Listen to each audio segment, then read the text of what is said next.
The Nerd or Not podcast is an irregularly aired show about games, movies, TV, comics, theme parks and anything else that floats our fandom.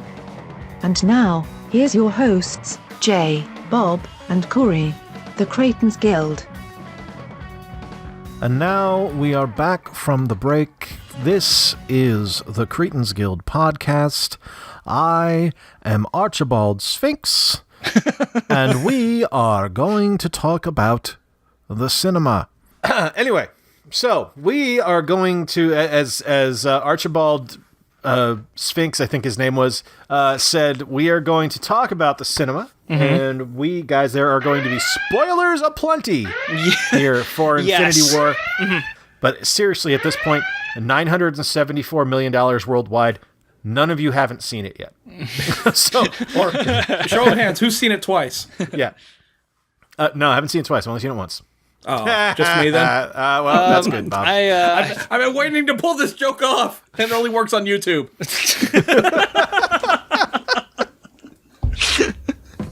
Well, it was well orchestrated. Yes, thank you. I saw it once. We saw it at a theater over here in Battle Creek. Mm-hmm. I mean, that was a hell of a movie. Mm-hmm. That was jam-packed. I think is probably the best way to say it. It was supposed to be my second viewing this weekend. I was going to go again today, but the thing that I had to go pick up was kind of expensive. So, sure. The repairs. But I'm keeping some minutes for myself for the next weekend because I really need to see that shit again. But I wanted to see it in 2D as well because I'm trying to do that moving away from 3D thing. But I really wanted to see this in 3D. Was it worth it? Let me catch up with myself. Oh, yes. They got the 3D fucking down pat on this one. And I almost was like not going to because the last movie I saw in 3D was Black Panther, and holy shit was that a mess.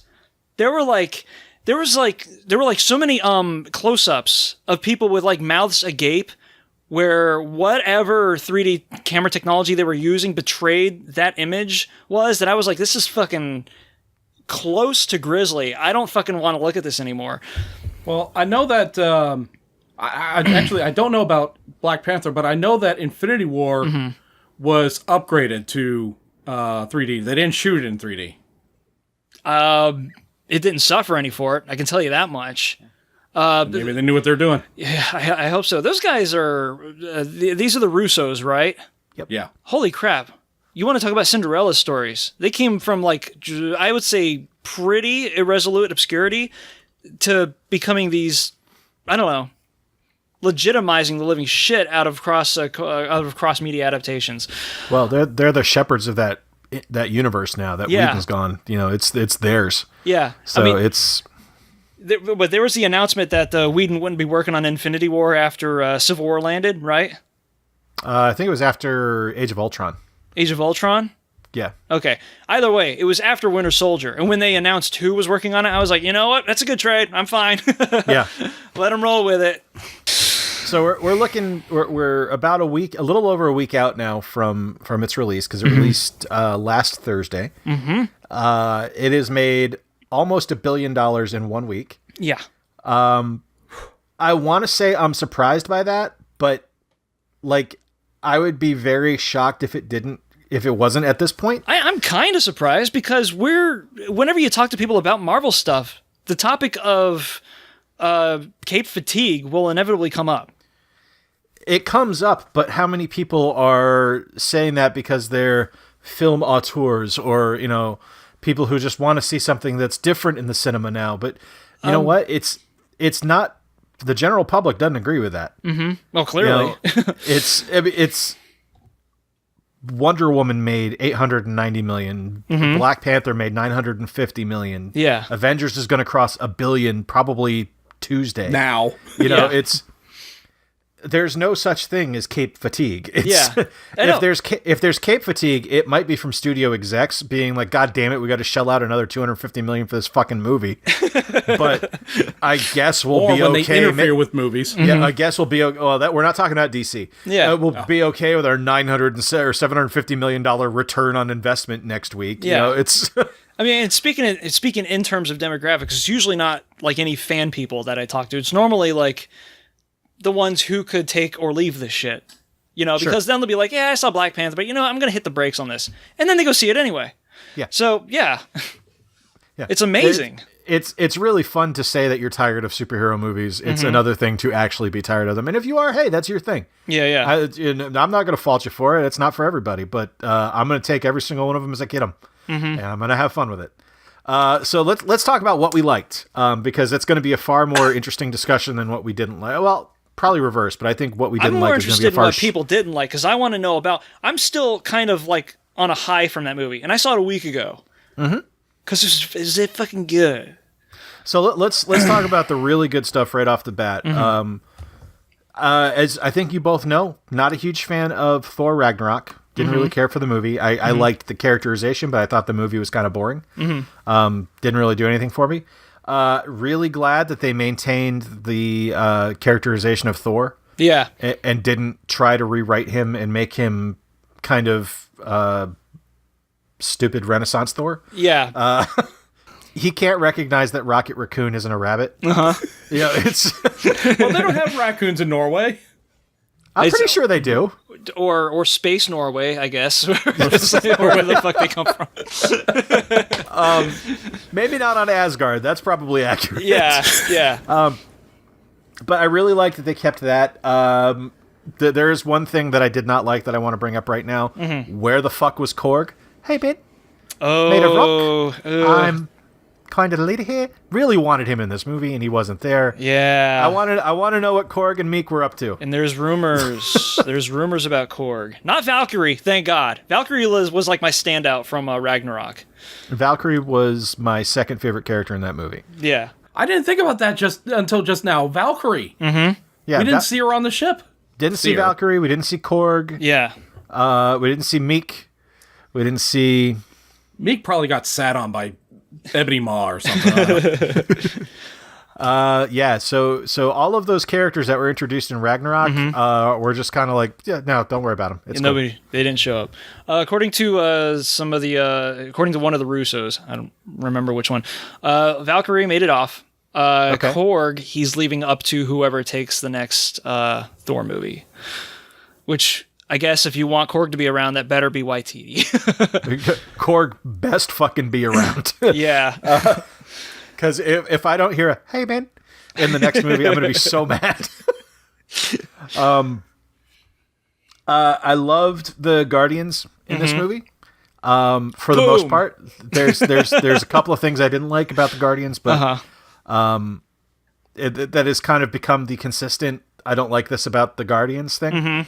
I loved Cap, loved Black Panther. Tony was spectacular. This was Iron Man 3 Tony Stark. Yeah. And his relationship with Peter is perfect. They could not have cast anyone better as Peter Parker. I fucking can't get enough of those two assholes in the same screen. They're perfect together. It is the most believable superhero pairing ever. It's a mixture of Tony being like kind of shoving himself into this father figure role, but with somebody who doesn't see him as a father figure. And I was like, I mean, you see how that manifests now, but like, how fucking difficult must that have been to pull off? Yeah, there was some serious acting happening in those scenes. Yeah. And Robert Downey, damn it, stop aging, please, because you got to stay in the role. Like it's well, Disney's all hot and heavy on that de-aging technology. I thoroughly enjoyed Peter Dinklage. Oh my God! As the Norse god of irony, yes, me too. Yeah. I knew he was cast, but they hadn't announced what he was playing, so I kept listening for his voice somewhere to think he was going to be like one of Stark's robots or something like that. I'll admit, I thought he was going to be Pip the Troll. It's like, oh, we're going to get Pip. It's going to be awesome. And that was the other thing. I was like, okay, well, he's going to be Pip. Oh no. All right, we'll go with the typecasting. That's fine. When did they announce his inclusion in the movie or his casting? Geez. Well, it was fairly late, wasn't it? Yeah, it was very late. They never said what he was playing. They just said he's in it. It was after the Fox acquisition, more to my point. Yes. Yeah, I thought they were going to like try to start sneaking a lot of the Fox properties in, and Boulevard Trask was going to be one of them. Yeah, Trask was working at the Pentagon or some shit like that. Yeah, just like, there he is. Yep, here it comes. It's starting already. So, yeah, I was either just like, all right, he's going to be a voice somewhere like he was for Destiny, or he's going to be Pip the Troll, and they're going to introduce Adam Warlock somehow, and this is how it's going to kick off. And great, No, that's wonderful. Warlock is strictly GOTG 3 material, as far as I know, which is, I don't want to say too much about it. Y'all keep going. Yeah. Yeah. But yeah, when so I'm listening, and then his character shows up. I'm like, who the fuck is this guy? Oh, hey, that's Peter Dinklage. Look at that. Okay. Yeah. Oh, well, that's ironic. All right. Okay. Yeah. 15-foot tall dwarf. Yeah. Like, all right. And him playing off of Chris Hemsworth's fucking meathead Errol Flynn version of Thor, a reinvention of Thor now. Yeah, that was just... Yeah. Perfect. Beautiful. I loved Groot. As always, Teenage Groot is hilarious. Nova was, or not Nova, what's her name? Nebula, as briefly as she was in it, was great. Loved Doctor Strange. Yeah. Oh, God. His interactions with Tony Stark were the best. So I was looking forward to those. So disappointed we didn't get a no shit Sherlock joke in there somewhere between one of the two of them. Yeah. The Russos said they didn't put it in there because it would be too obvious. I'm like, really? you guys directed Community, and you're saying, no, the joke is too obvious, we don't go low? Fuck you. No, come on. So a little disappointed that didn't happen. Hoping it shows up in the next one. Yeah. Again, there's so much more I liked than I didn't like. It's hard to remember everything that I did. Yeah. The next one's on rapid turnaround, isn't it? Yeah, it's out next year. It's like a year away. Which I didn't fucking see coming at all. I kind of thought they had a plan in place for this because there was very little shown of Ant-Man and the Wasp in the trailers. There was just like, well, they're on screen at the same time. That's certainly the lead characters, yes. And then we've only seen photos of Captain Marvel. Nothing more specific than that. So what I thought was going to happen was that, like, all right, well, you ended it kind of like how we didn't think you were going to end it. So what happened after Infinity Gauntlet? You got the Infinity Watch shit.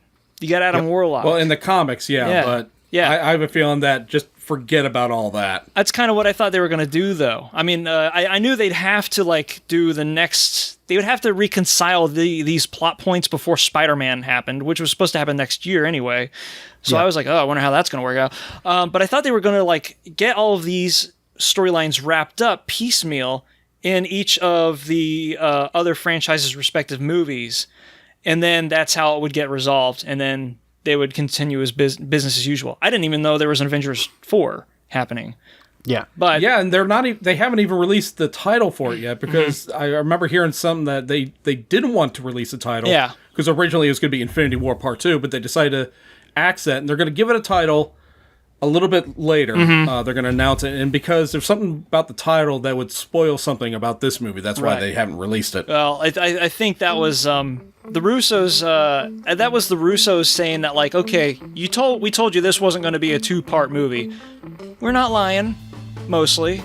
So it's going to be titled something else. It's not exactly a Thor's eye patch situation, but it's still a little. Yeah. So anyway, but probably wrong. We are going to take a break here from episode 39 and we'll pick it up again shortly. Subscribe so you don't miss anything. If you would like to hear the audio podcast in its entirety, click below for the Podbean link. Don't forget to vote in the animation playoffs, and give this video a like. Leave a comment of what your favorite cartoon was growing up, or just say hi.